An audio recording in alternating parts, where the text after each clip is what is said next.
Hey, okay, well, I know it's been a little while since I did one of these reviews, but since it's October and the third installment in the franchise has just come out, I thought I would review the first Terrifier movie, which I just saw again recently. Now, I know Art the Clown originally appeared in The Ninth Circle and All Hallows Eve, also directed and written by Damien Leone, but it's the Terrifier franchise named after a short by the same name that he is best known for, played as he is by David Howard Thornton. I think it was Mike Gianelli who played Art in All Hallows Eve, but I'm not sure about The Ninth Circle, to be honest. So, without further ado, let's begin. The original Terrifier movie came out in 2016. I have to say, I vaguely remember it coming out, but I didn't see it until a few years later, and I have to say, not only did I think it was a good example of a relatively extreme slasher movie, but I thought it was a fairly good film overall, not least because of its simplicity and its self-awareness. Basically, we have two drunk girls, Tara and Dawn, played by Jenna Cannell and Catherine Cochran, respectively, on their way home from a Halloween party. They stop off for some pizza, and in walks Art the Clown. Art is something of an enigma at first. We know what he looks like and that he's a murderer from the opening of the movie, but when he shows up, his presence fills the screen. The stillness with which Thornton plays the character at first lends so much more menace to the scenes that follow when Art starts doing his thing. From the pizzeria, we end up with the two girls sat in their car outside an old building, and Tara phones his sister, Victoria, played by Samantha Scafidi, to give them a ride home because the car has a flat tire, and I wonder who could have done that. Tara needs to use the bathroom and gets the guy outside the building to let her inside, and it is here that all hell starts to really kick off. We get a couple of red herrings, the cleaner and a cat lady, who may be my favorite character in the movie, but it's not long until Art shows up.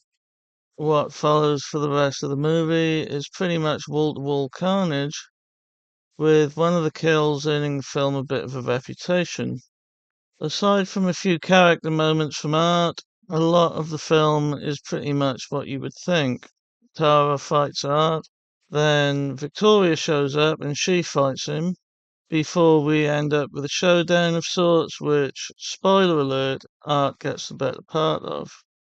At the end, we have an interesting twist, I suppose, though it's more just information which changes our perspective on the film and what happens with the opening credits roll, though eagle-eyed viewers can spot a clue in one of the early scenes.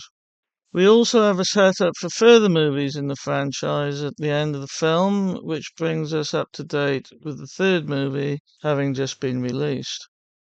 Now, of course, not everything about the film is perfect.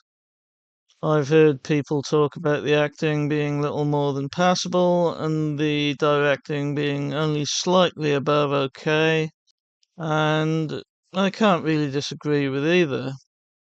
However, I think this misses the point in a way.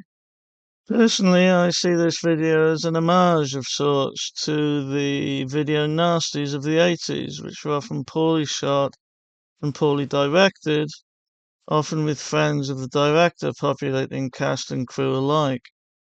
This film is, in my view, a little better than that, with Leone's love for the genre on full display, the Craven Halloween store perhaps being the most obvious. He also does the makeup himself, which feels reminiscent of the early films of Sam Raimi, where Raimi did so much of the work himself, from recording some of the sounds in the movie to using his own garage for part of the set. So for me, the film is to be seen with one eye on the independent spirits of films like The Evil Dead. What really elevates this piece above such films, though, at least for me, is Thornton's performance. A former mime, Thornton saw the character as an evil Mr. Bean, a description that suits him as much as any, really. He is gleeful and fumbling on occasion as he is evil and sadistic, and the way he moves and expresses himself physically really does make the film more than the run-of-the-mill low-budget slasher, at least for me. The one scene that really does it for me, though, is his brief interlude with the cat lady, played wonderfully by Puya Mohseni. I won't spoil it here. If you know, you know. If you don't, go and watch it. Mohseni's lines to Art are as touching as they are innocent, and Thornton gets to show that Art, though he is mostly a gleeful, sadistic clown, may be a character with more to him than just what we see. I personally would have liked to have seen this potential of the character explored a little further, but that's probably just me, to be honest. The musical cues are good and feel like a bit of a callback to the buzzing electronica so common in 80s B movies, along with some industrial flavors which reinforce the idea that Art is far from glamorous, being pretty bare bones and workmanlike, with at least one of his weapons being homemade and his kit carried around in a particularly filthy feeling garbage bag. Whichever way you look at it, this film shares genealogy with those old video nasties of the 80s, the kind of movies that used to get passed around during high school on grainy VHS and that instilled a love of horror in many of my generation, and is to be seen, I think, in that context. In conclusion, then, is Terrifier a cinematic masterpiece? No, and it isn't trying to be, but it has more depth than the buckets of blood and the scene it is most famous for may suggest. For me, it's first and foremost a well-observed callback to a more innocent time of VHS tapes viewed while parents were at work with no idea of what their kids were watching at home, and in that sense it works brilliantly. So, if that sounds like a good way of spending an hour and 24 minutes, it's well worth giving it a look. Having said all of this, however, as always, I hope you've enjoyed my review of Terrifier and that you like, share, and subscribe to the channel if you think I've earned it. We're pushing up on 100 subscribers now, and it would mean so much to me to get the channel over that threshold.